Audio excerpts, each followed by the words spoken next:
kami yang kali ini kami akan membuat apa? Kita akan membuat bagaimana sih cara memblokir MAC address atau IP address pada wiratama. Ingin tahu bagaimana caranya? Mari kita simak ke TKP.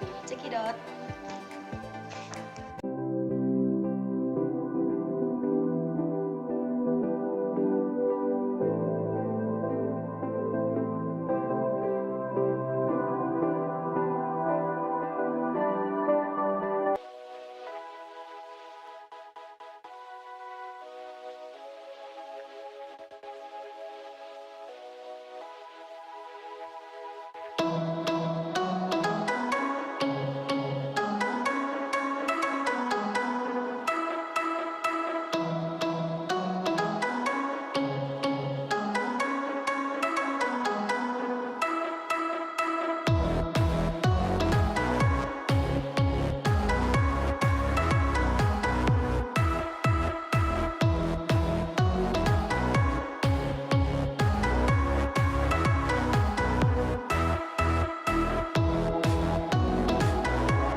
Oke guys, sekian video yang dapat kami berikan, semoga bisa bermanfaat, dan jika ada salah kata mohon dimaafkan, dan juga Nah, jangan lupa like dan subscribe video kami di bawah ini.